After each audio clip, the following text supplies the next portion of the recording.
So take two, again, good morning. So for today, we will be having an introduction for automotive body repair and maintenance. So we will be having a discussion on the introductions of automotive technology, history, and possibility and focus on automotive body shop safety. And also, we will be having a discussion of what are the basic automotive body shop capabilities,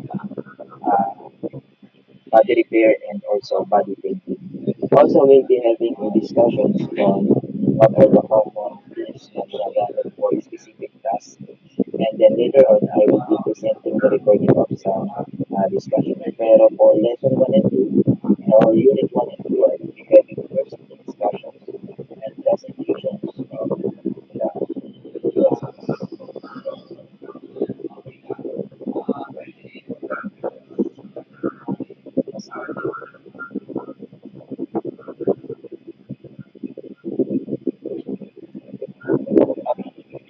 So on chapter 1, we'll be having the first discussion about body shop operations. So after studying this lesson,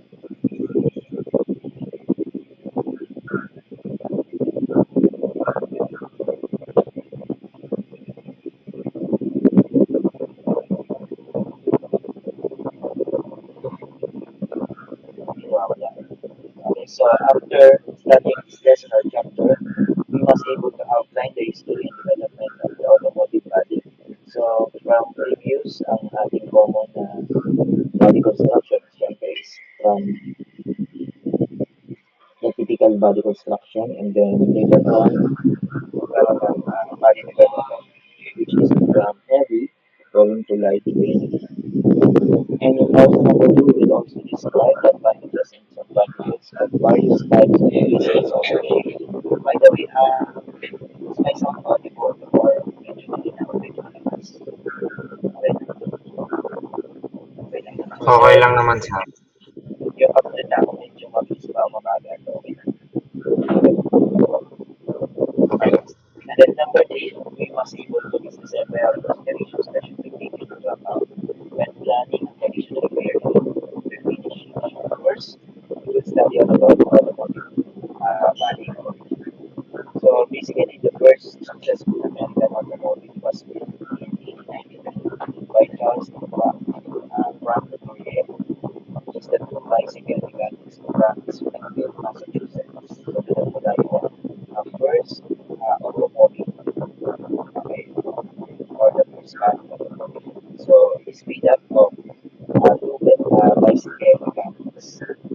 So early automobiles have made is made of wood or baga they are made of wood. So bago yung skin.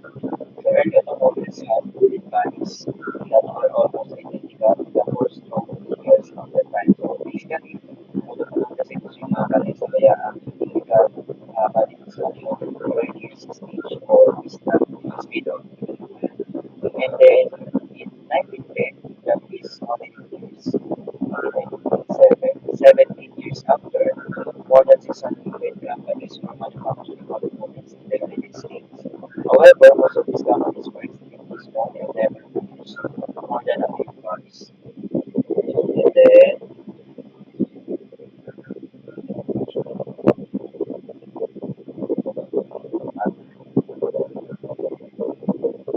so it is virtually impossible to determine when the first automobile collision occurred or estimate the number of motor vehicles used by 1900. So noong unang panahon, so dahil hindi pa uso yung tawag nating recording and documentation, so hindi pa ma-dates kung kailan ba unang nangyari yung mga so hindi ko namin alam kung ikaw ba ng 1900s. So ewan kung mga kalesa nagkakabagdaan pa ba or kung nagkakabagdaan lang yung kalesa kung can we consider that as collision or accident. So alam mo naman po ng panahon, simpleng sa akin, hindi na consider yung mga accident. Not unlike today na konting sa akin na pwede consider them as an accident. So it's virtually impossible to determine whether first collision occurred or estimate the number of motor vehicles used by. So hindi rin ma-identify ilang sasakyan yun na ano dun sa area kasi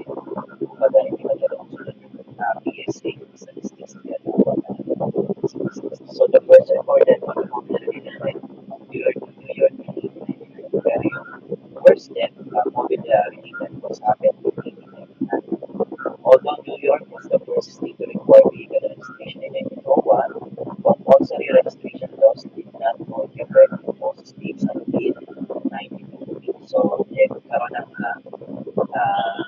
vehicle registration laws in 1901. Pero noong 1899, nangyari yung accident. Ibig sabihin, prior to the strict implementation of there should be vehicle registration ay nagkaroon po ng accident penalty.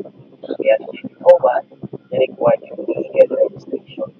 And then in 1903, sa kapat na pursige yung ibang mga states na ma-raise government assistance. So the demand for automotive body repair did not develop until about 1910.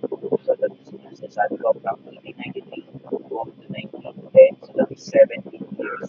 Saka lumabas yung nila companies kung saan nagagawa. Pero basically, nung unang panahon, first big four, we have the GM, the General Motors, the Fisker, yung mga kumbaga automotive companies na nakakatawa kayo. So by this time, offenders and commercially those bodies have begun to appear and cars started to less like horseless carriages.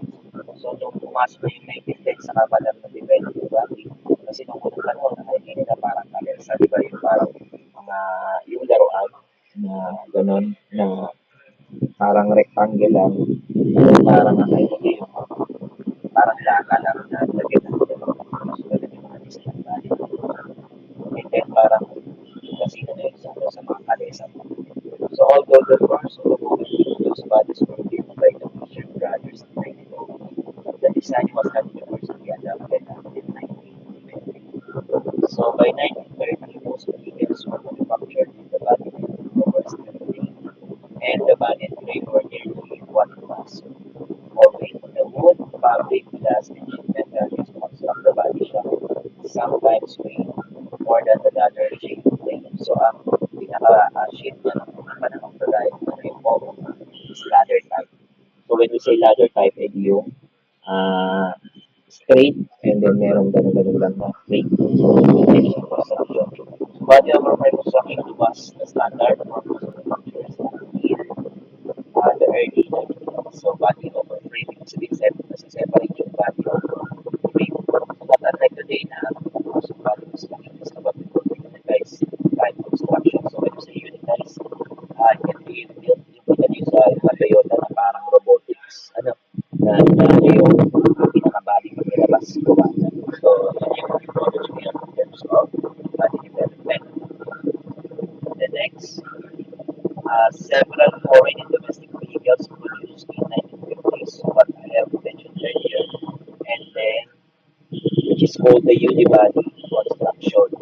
So it is designed the body and frame for manufacturing as a single unit. Yeah. Single unit yung body and frame. So body and frame over steel can be removed yung body from separated. Pero nung pumasok na 1950, nagkaroon ng unitized body for yung content yung body and frame. So it is designed the body and frame for manufacturing as a single unit. And the body panels provide structural support. So unibody construction became common in most components manufactured. They are unibody buildings. So yung common na ngayon na body is yung unibody. Diba? So it's anticipated that all future automobiles will be a unibody design as we have discussed in the previous chapter. And then after that, we go to the body development. So it started with the wood and then integration of metals. And then later on, nagkaroon ng plastic integration. So plastics have been used in the construction for many years. And although never produced and report was planning in the plastic body as early as 1941. And in 1953, the first production sports car was made by Chevrolet Corvette. Okay, so 1953, the first sports car. And it was manufactured with a glass reinforced plastic or composite alloy. So plastics have many unique properties as we have mentioned earlier. So nowadays there are several parts in terms of body construction of plastic. Say plastics have many unique properties. They are strong, light, resistant. Kaya siya ay ginagamit sa autobody. Additionally, they can be molded in a variety of complex shapes. By 1990, composite plastic bottles were being used as structural bottles in the body materials. And in addition to composite body bottles, in 1990, Corvette had a composite plastic rear tip springs. So the use of plastics in mechanical automobiles. Saan ginagamit yung plastic? Kagaya ng steering shocks. Okay? Siyempre, wala naman. Siguro nakuha kahoy. Pero nowadays, steering shocks are made of plastics. Of course, the wheels and engine blocks is like the pieces manufacturers look for ways to reduce vehicle. Okay. Next, the automotive body operations. So far, do you have questions in automotive body operations? So, as a recap again, unang panahon, wood nagkaroon ng metal, and then from metal nagkaroon ng integration ng plastic. So, ngayon, combination ng metal and plastic yung ating body construction. Okay, but next is the automotive body operations. So, today there are approximately 100,000 automotive body shops in the United States. Pero parang as of now, based on the statistics, hindi lang siya 100,000 the whole world. So, millions. So, with more than 150 millions of each year, there will always be work for automotive body innovation. So, sabi ko nga ng question kayo, ang pinag-usapan ng automotive, there are a lot of works related to automotive from the engine all to the body. So, dito pa lang sa body, we have a lot of body print shop kasi hindi ang automotive at automotive siya because of ito sumakastan din siya updated natin minsan kailangan siya ipalipin mo kaya ibang pa o kaya furnish para medyo magpapita o kaya para matupag kasi kaya naman ang pagtuwa ng military is maganda mas kaya hindi trabaho talaga in 1992 automotive body defender finish businesses and it is estimated $12 billion revenue siya updated as MC16 pero noon ay $12 billion na imagine that year pa so maaaring siya ay times 10 or times 100 yung value niya over 15% of the biggest pero today have auto body repairs syempre napaka-prone talaga na lahat ng body sa mga may sumasabi syempre pag sumasabi nagdadasal ang tendency ng nangyari dyan ay supervision to remove the any para makuha maganda yung sasakyan. So, napaka-rare naman tao na yung sasakyan ay paano pagka-discussing so, laging instinct kung may-ari na mag-repair maayos and pa-customize. So, nowadays yung mga mayayaman pa nga na pinapagawa, pinapa-customize yung body. So, pinapa-customize. So, in that way, it adds job and opportunities to the body. So there is no way to estimate the amount of auto body work accomplished by amateurs or hobbies. So every town has someone doing backyard body work. So iba talaga ako kung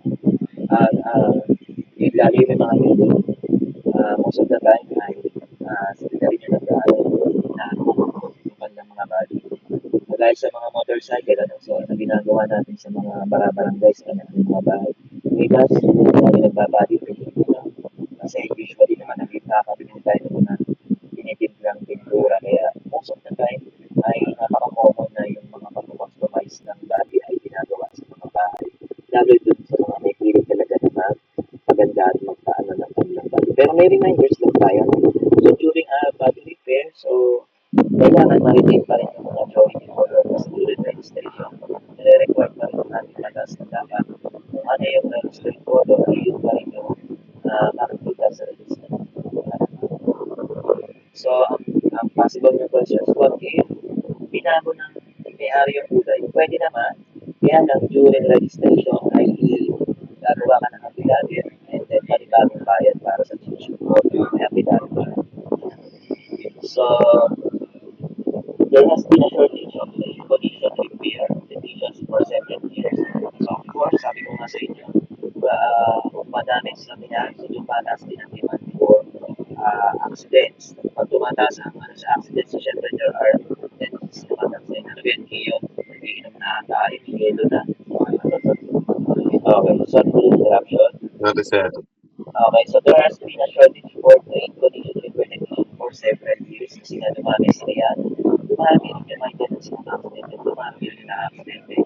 So imagine for a short period of time kagaya sa bypass route, just may katagasin every time na tuwing umaga na lang parang doon sa mga video lagi na lang may bagong post doon sa Pantay Traffic ng Batangas na gagawin ng accident sa tayo bypass road. So imagine, if everyday merong accident sa bypass road, so everyday may i-repair. Ano, ipapa-repair. So sabi nga natin, kahit na ang damage is more than 40-50%, yun lang naman yung mapasok sa suggestions na dapat siya ay ipa-repair. Ano. So the shortage is expected to grow in the future. So as what we have experienced today, as you can see, there are a lot of accident vehicles with the wrong already. So professional repair technicians must be well educated and highly skilled. So not ang educated pero ang pinaka matinding tawag na yung challenge ay tinatawag natin highly skilled. So ang hirap kasi sa collision repair yung pagiging skilled kasi there are a lot of trainings and experiences na kailangan tayo in order for you to become highly skilled. So as assembly processes and material technologies change, a thorough understanding of the methods becomes critical. That's why meron tayo mga subjects na materials technology, ano, wherein we must understand the properties of every metals and body components.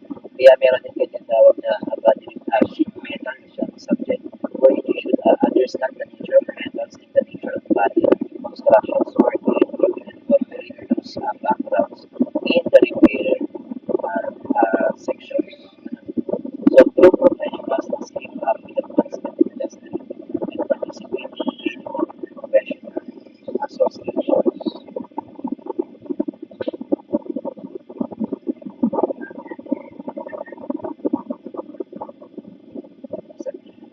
So they must also confront the ethics and liabilities of operating business and make repairs. So syempre ngayon meron na tayong board ethics. So customers and insurance companies expect the technician to restore damaged vehicle to pre-accident condition. Kaya ngayon, responsible na tinatawag natin mga insurance company. So, hirap-hirap sa mga walang insurance yung mga luma lang. Pero pagka mga sakit ito, requirement talaga na dapat ay may insurance na base company protection. The shop owner and the technician will be legally liable for all their repairs. Okay.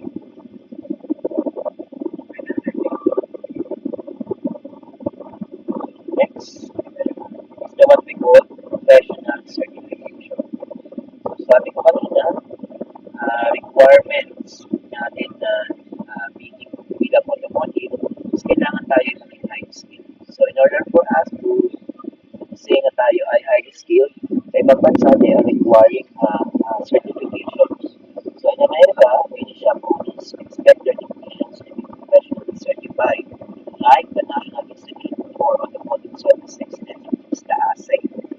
So the Automotive Service Excellence offers a certification program for body and marine technicians. So sabi ko nga sa inyo, automotive has a lot of areas and one area is yung body and marine technician.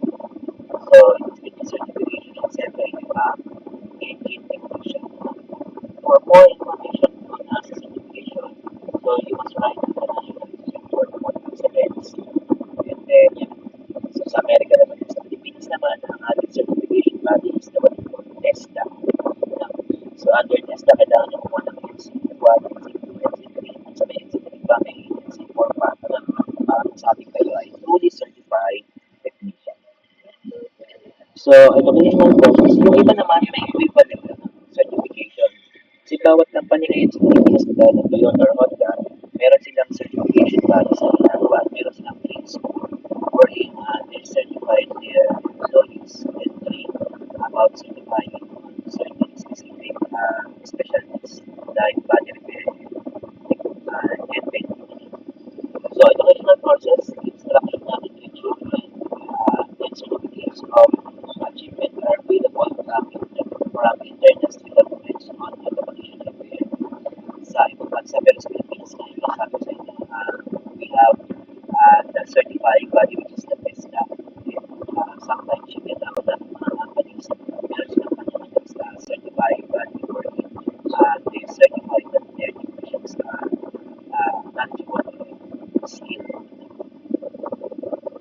Then, various automotive equipment manufacturer also recognize the importance of professional certification. So, minimum pilot license, certificate, or other credentials to verify minimum standards of technical knowledge. Next, we have the types of ownership. Sabi ko nga, there are a lot of opportunities. So, syempre, we must understand the nature of what body. So, in terms of type of ownership, there are automotive body shop ownership, which is first we have the proprietorship. So, sinabi proprietorship, syempre, isa may-ari. We have partnerships, dalawa, and corporations, two or more individuals making the companies corporations. So, although body shops are originally classified by size, the term large, medium, small have only relative meaning. So proprietorships are often larger than partnerships or corporations.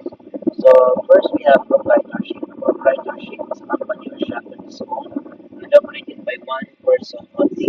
But the word is a proprietor. Pro. This person is legally responsible for all aspects of the business. And most automotive body shops fall into this category. Yung mga common na shops dito sa Pilipinas, halimbawa ay talyer lang, so proprietorship siya.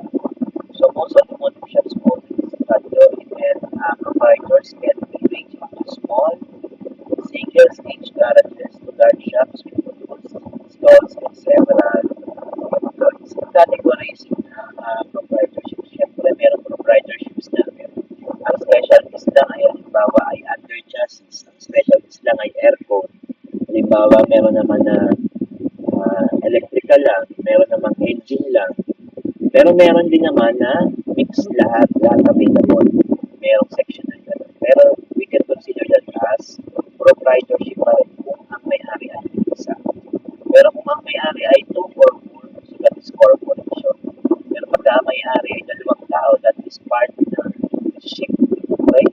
So this body shop is owned by one individual, kagaya ng nasa picture. This type of ownership is called proprietorship.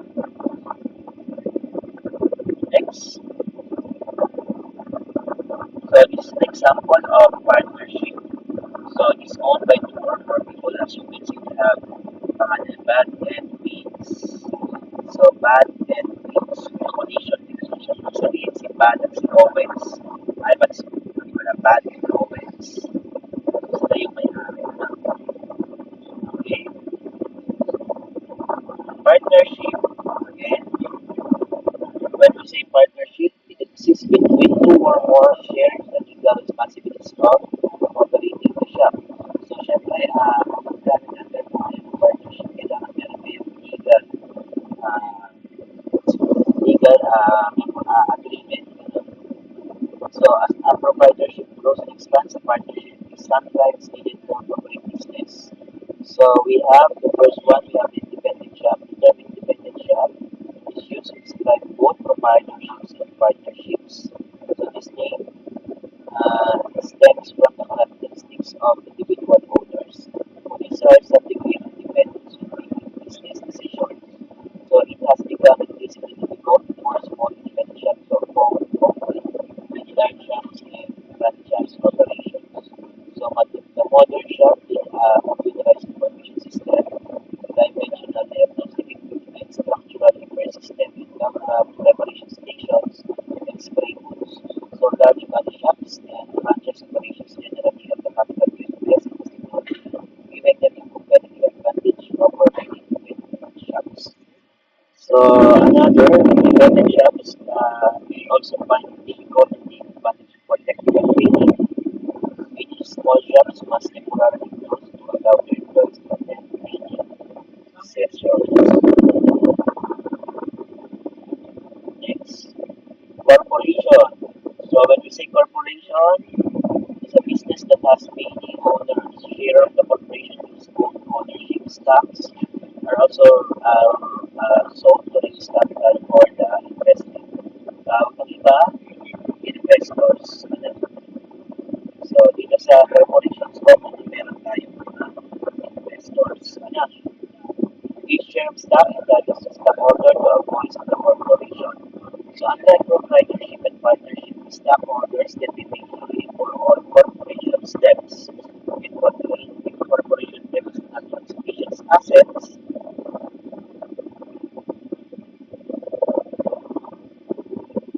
to pay its debt, it may declare bankruptcy. Kaya yung ibang mga company, pagka hindi na makakaya ng reklamo na, nakakaya ng bankruptcy.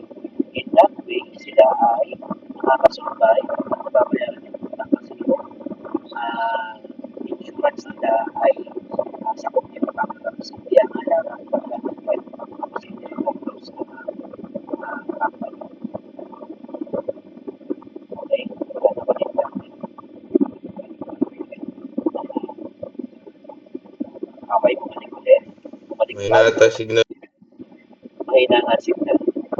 So, when this occurs, the personal property such as cars, home, and land of the stockholder is protected by their investment stocks. Kaya yung iba nagbebenta ng share stocks para with a certain debts or loans to corporation because profitable corporations reward stockholders for purchasing stocks by giving them part of the organization's profit. So these rewards are called dividends. So many new car dealers include a body shop as part of their service center. Many of the shops are part of a larger corporation. There are approximately 24,500 dealers in the United States. Should take you one day. Next, we have planning considerations. There are several important considerations that should be taken into account when planning an automotive body shop, including first, you must consider your location. Pero nowadays, very imminent na kahit saan ka magtayo, pwede ka magtayo ng automotive body shops. Kasi kahit naman saan may so, tsaka ngayon, sobrang dami ng tao. Wala na rin ganyan.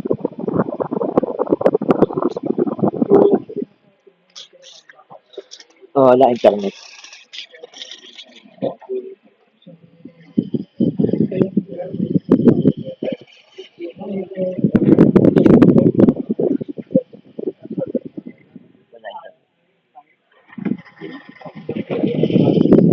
Okay, so yan, very imminent na anywhere. Pero practically, if we target a bigger market, we should strategize our location. Second, the appearance of our shop should be capturing or eye capture. Siguro ay makakatawag pansin sa mga customer yung tawag. So, sabi natin, kailangan siya makatawag pansin. Next, construction cost. Siyempre, we will consider in that out ating ROI or the return on investment. Next, shop layout. So, in terms na we provide several types of services, kailangan strategically constructed in the shop.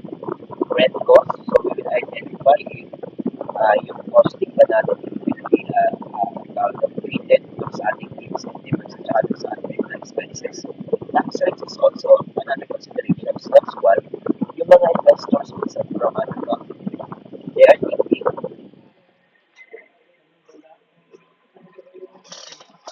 wala naman internet. Ay, meron kayo.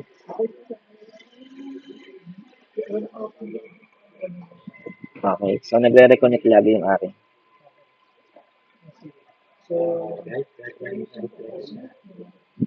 Okay, so nawala.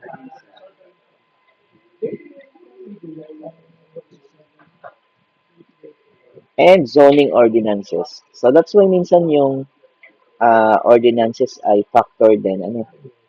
Kaya nga yung mga ibang investors ay laging nag-aano sa ano bang gobyerno meron. Ano? So distiller-owned service department is near a constant source of customer. Ayan. Next, so ito yung ating body shop layout sample. Yan. Separated yung bathroom, office, mental working frame, fence storage. Yan. So in terms of location, as what I have mentioned earlier,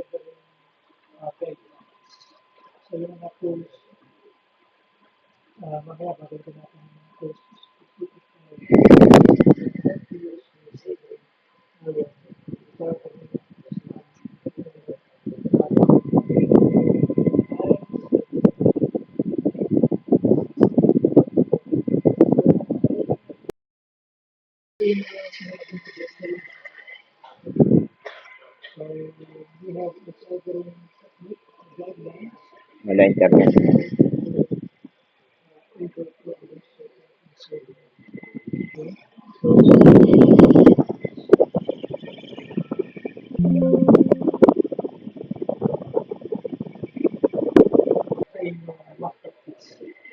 Okay po. Welcome back, guys. Okay. Kita na po ba? Naririnig na ulit? Welcome back. Hello. Okay. Thank you. So, tawag doon, in establishing a business or creating a shop, so the first thing na kailangan nyo i-consider is the what we call location. So, in location of the shop, it is extremely important to attract customers.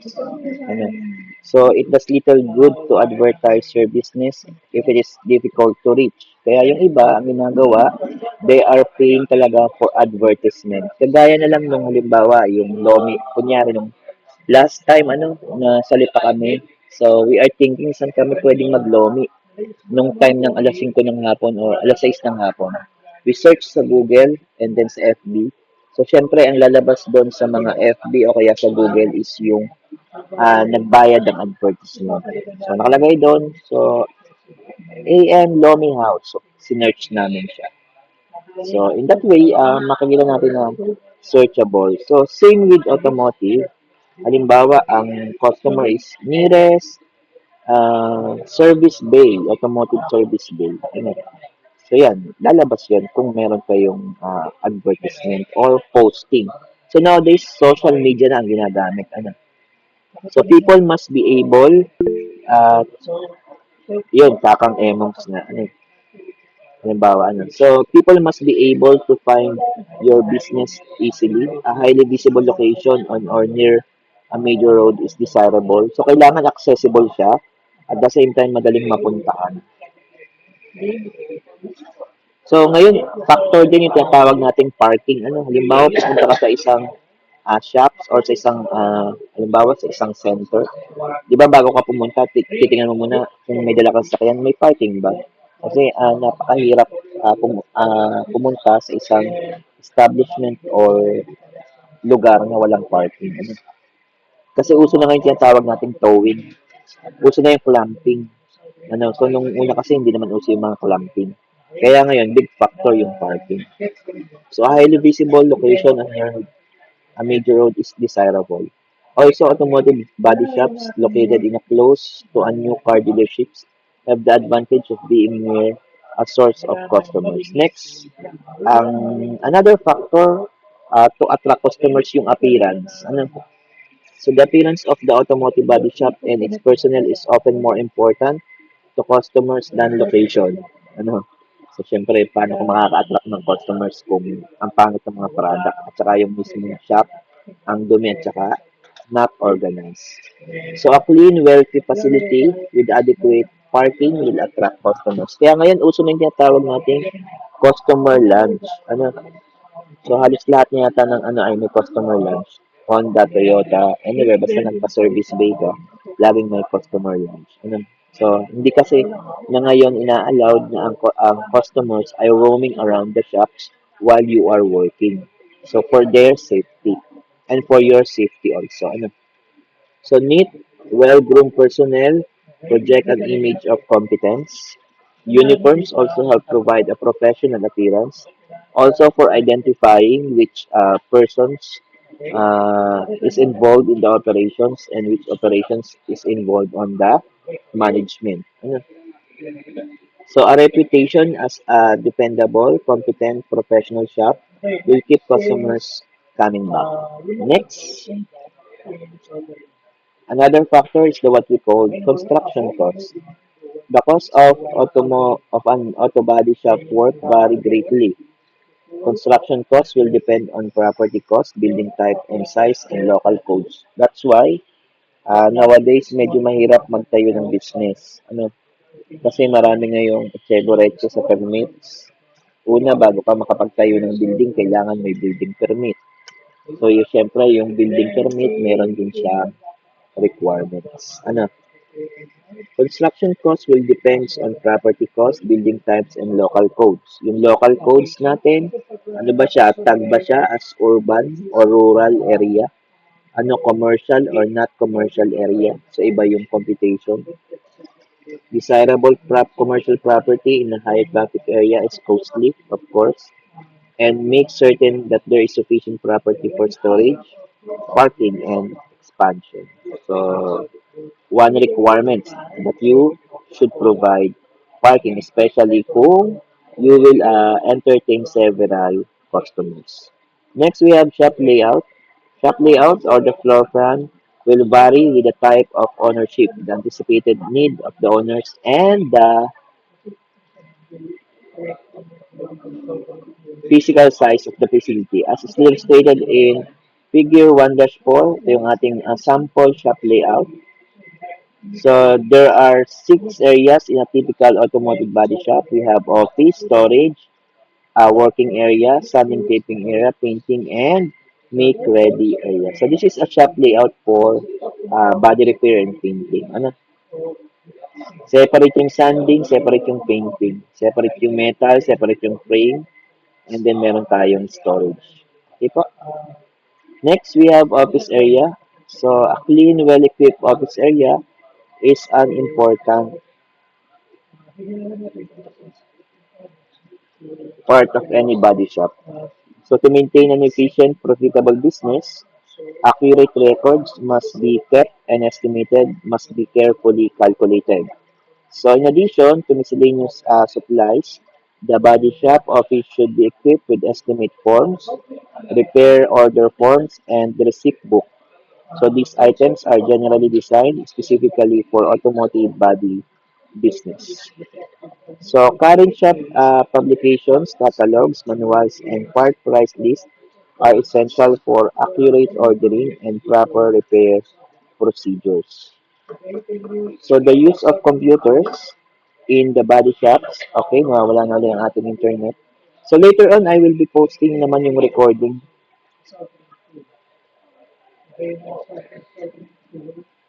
Sir, Nawawala ang internet.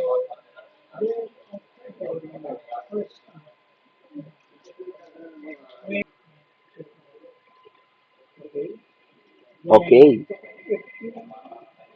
Okay, so next. In addition to miscellaneous supplies, the body shop office should be equipped with estimate forms, repair order forms, and receipt book. Also, nowadays, documentation is very important, lalo kapag tayo nagpapaservice ng vehicle. Kaya pag meron tayong designated service bay or service center, palagi silang may record nung ano nung kanilang sinaservice. Ano. So, these items are generally designed specifically for automotive body business. Current shop publications, catalogs, manuals, and part price lists are essentials uh, for accurate ordering, proper, nasa na yun? Wala. Proper repair procedures. Okay? Sorry. So the use of computers nowadays is very imminent and very important. As you can see, by the use of recording na identify natin yung uh, service record natin sa isang company o sa isang center.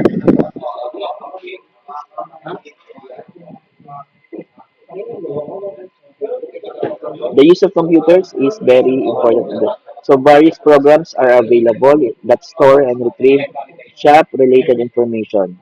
So estimates, part sources, and other data can be quickly retrieved using computer system. So nowadays then, requirement na yung tinatawag nating storage area. So under the storage area, an important area that is often overlooked when planning shop layout is the storage area. So na-overlook sometimes yung storage area. So most body shops have an inventory of commonly used parts and supplies. Halimbawa nito yung mga wiper blades, headlight lamps, mechanical fastener, tape, solvent, sanding disc, etc. which are generally used in the body shop. So kagaya nung sa amin, ano, yung aking wiper blade, palitin na. Ano. So kasi for a period of time, 1 to 2 years, minsan 6 months lang, palitin na agad ang mga wiper blade. So ganun ka ano ngayon ng mga piyesa. Exterior storage is required for larger parts and for vehicles awaiting repair. If necessary, the exterior storage can be fenced for added security. Next, you get at nawag nating metal working area from the word itself, metal working. So dito ginagawa yung mga metal works such as ano, so frame and body panels repaired and the metal working bodies. Most body shops are equipped, syempre, the what we call power tools and hand tools and air compressors, etc. So yun naman yung pinaka-common natin sa ano sa body repair and painting. Ano? So yung mga power tools at saka yung mga air compressors. So most large shops have frame, straightening and wheel alignment equipment. So many small shops, however, do not have this type of equipment and must send straightening and alignment work to the larger facilities. So some shops have a wax stall to clean mud and debris from vehicle before the metal work begins. Next, sanding and tapping area or taping area. So ibig sabihin dito yung uh, ginagawa yung mga sanding and taping process. It used when preparing a vehicle surface for refinishing. So bago yung painting, ano, dito muna ginagawa yung nililiha, ano, nilalagyan ng mga body filer. So minor surface imperfections are sanded in this area and the vehicle is wiped down with a surface preparation. Sana solvent. So gumagamit tayo dito ng mga emblems and other tape pieces are generally removed in the sanding and taping area. Because there are many solvents used in this area, adequate ventilation must be provided. So the dust created when sanding all paint is a health hazard. Also, therefore, proper respiratory protection should be worn in sanding and taping area. Next, painting area. Okay, from the word itself, painting area. So in this area, where painting is performed, a clean painting area is necessary for quality refinishing. So yung iba meron talaga silang close with proper ventilation or exhaust system. Kasi kapag hindi maganda or exposed sa hangin yung kanilang pinipinturahan, so syempre di ba nakakagabo. Ano, kaya yung iba parang naka-oven type pa. Ano. A constant effort must be made to keep this area free of dust, yun nga, or other foreign materials that may contaminate freshly painted surfaces. Painting areas are often segregated from other areas of the shop to minimize the contaminants in the surrounding air. Also, when we are performing painting in this area, kailangan meron tayong mask or respirator. So the paint booth is equipped with filters to assure that only clean, dust-free air is blown into the area. A ventilation system must pulse airborne paint to the outside of the booth, when another series of filters is generally used to remove paint particles before they are blown into the atmosphere. So nowadays, ang uso na, anong ginagamit natin, meron ng mga collapsible painting booth. Ano? Para hindi siya makakonsumo ng space. Next, we have the make ready area. From the word itself, make or make ready. Ibig sabihin, tapos na, finish. The make ready area of the body shop is where masking tape is removed. Parts are reinstalled and windows, tire interiors, and vinyl tops are cleaned. So, dito na yung finishing, ano, after painting. So, compound polishing and hard rubbing are also done in this area. And minor repairs such as installing glass, replacing lenses, and adjusting doors are often performed in the make ready area. Okay po? Questions? Hello po. Yeah, laglag. Hello po? Questions? Wala naman po. So far, wala naman. Ano, madali lang naman sa intindihin. Ano. Next, we have other shop considerations. So many body shops owners find it more convenient to rent or lease a building than to buy one. Kasi nga, dun sa sinasabi ko kanina na maraming permit in terms of building construction, ano, napakarami mong permit na kailangan consider. So one advantage to renting is that the shop owner does not have to have a large investment in property or real estate. Also, it is also easier to relocate or quit a business if the building is rented. Also, property tax, sales tax, and state tax must also be considered when deciding a shop location.